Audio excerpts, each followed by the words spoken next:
Hi hello అందరికీ welcome back to our channel news guidance. మనం ఈరోజు ఎన్టీఆర్ భరోసా పెన్షన్కు సంబంధించిన కొన్ని ముఖ్యమైన విషయాలనైతే తెలుసుకుందాం.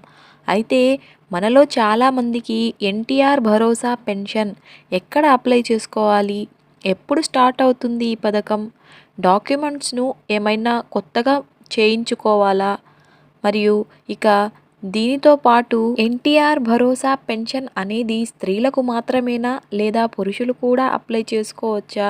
ప్రస్తుతం వృద్ధాప్య పెన్షన్ను తీసుకుంటున్న వారు ఈ పెన్షన్కి అప్లై చేసుకోవచ్చా? మరి ఇక గతంలో అప్లై చేసుకున్న వాళ్ళు మరలా అప్లై చేసుకోవచ్చా అనే చాలా విషయాలను మనం ఇప్పుడు మన వీడియో ద్వారా అయితే తెలుసుకుందామండి. ఇక మన ఛానల్ని కానీ సబ్స్క్రైబ్ చేసుకోకుండా చూస్తూ ఉన్నట్లయితే ప్లీజ్ సబ్స్క్రైబ్ చేసుకోండి. ఇక మనం వివరాల్లోకి కానీ వచ్చినట్లయితే ముందుగా ఈ ఎన్టీఆర్ భరోసా పెన్షన్కు సంబంధించి ముందుగా అయితే ఏజ్ లిమిట్ను చూస్తారండి. ఎవరైతే 50 ఏళ్ళు కలిగి ఉంటారో వారు ఈ పెన్షన్కి అర్హులైనట్లండి.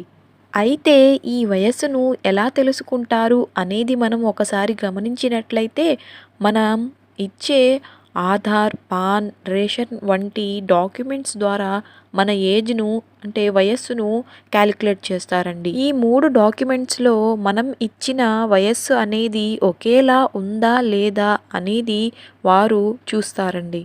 లేదా ఒక్కొక్క దాంట్లో ఒక్కొక్కలాగా ఉందా అని చూసి ఒకేలా ఉన్నట్లయితే నెక్స్ట్ ప్రొసీజర్కి అయితే తీసుకుంటుందండి మన డాక్యుమెంట్స్ను.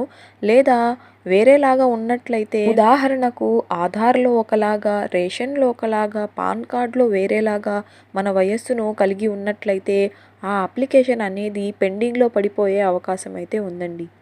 ఇక ఈ ఎన్టీఆర్ భరోసా పెన్షన్కు సంబంధించి మనం ఎటువంటి డాక్యుమెంట్స్ను జాగ్రత్త పరుచుకోవాలి అని తెలుసుకున్నట్లయితే ఆధార్ కార్డును, పాన్ కార్డును, రేషన్ కార్డు మరియు ఇన్కమ్ సర్టిఫికేట్ను, క్యాస్ట్ సర్టిఫికేట్ను, దీనితో పాటు మనం 3 నెలలు గడిచిన కరెంటు బిల్లును కూడా మనం జాగ్రత్త పరుచుకోవాల్సిన అవసరం అయితే ఉందండి. ఇక దీనితో పాటు ముఖ్యంగా ఆధార్ హిస్టరీని కూడా మనం తీసుకోవాల్సి ఉంటుందండి. ఆధార్ హిస్టరీ అంటే మనం ఆధార్ కార్డు వెనక ఉండే దానిని హిస్టరీ అంటారండి. దీన్ని కూడా మనం అక్కడ పొందుపరచాల్సి ఉంటుందండి. ఈ హిస్టరీ ఎందుకు అని తెలుసుకున్నట్లయితే దీని ద్వారా అయితే మనం ఆధార్ కార్డులో ఎటువంటి అప్డేట్స్ చేసి ఉన్నాం అంటే ఏమైనా మార్పు చేర్పులు చేసి ఉన్నామా లేదా అనేది ఈ హిస్టరీ ద్వారా అయితే తెలుస్తుందండి. మనం ఈ పెన్షన్ కోసమే ఒకవేళ అక్కడ డేట్ ఆఫ్ బర్త్ను కానీ మనం మార్చుకున్నట్లయితే ఈ మన ఆధార్ నంబర్ కొట్టగానే అక్కడ మనకు డీటెయిల్స్ అయితే తెలిసిపోతుందండి. ఇది ఈ టైంలో ఈ మార్పు చేర్పులు చేశారు అనేది దాని ద్వారా తెలుస్తుందండి. అయితే ఈ ఎన్టీఆర్ భరోసా పెన్షన్కు సంబంధించి ఎవరైతే 50 ఏళ్ళు నిండి ఉంటారో అది మహిళలు మరియు మగవాళ్లకు కూడా ఈ పథకం అనేది వర్తిస్తుందండి. అయితే కూటమి ప్రభుత్వం ఎన్నికలకు ముందు ఇచ్చిన మేనిఫెస్టోలో తెలిపిన హామీలకు సంబంధించి ఒక్కొక్కటిగా క్లియరెన్స్ను ఇస్తుందండి. ఇక ఎవరైతే 50 ఏళ్ళు నిండి ఉంటారో వారందరూ కూడా ఈ పథకానికి అర్హులేనండి. ఇక గతంలో ఇన్కమ్ సర్టిఫికేట్ కానీ క్యాస్ట్ సర్టిఫికేట్ కానీ మీరు చేపించుకొని ఉన్నట్లయితే మరలా దానిని మరొకసారి అప్డేట్ చేపించుకోండి.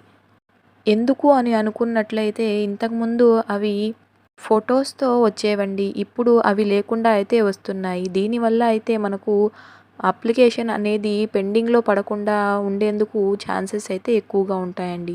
ఇక ఈ ఎన్టీఆర్ భరోసా పెన్షన్కు సంబంధించి త్వరలో అఫీషియల్గా డేట్ అయితే రానుందండి. సో మీరు ఈ డాక్యుమెంట్స్ను కానీ కరెక్ట్ చేసుకున్నట్లయితే ఈ పథకానికి మీరు కూడా అర్హులేనండి. ఇక ప్రస్తుతం పెన్షన్ తీసుకుంటున్న వారు ఈ పథకానికి అర్హులేనా అని తెలుసుకున్నట్లయితే కాదండి, వాళ్ళు అనర్హులనే చెప్పుకోవచ్చు.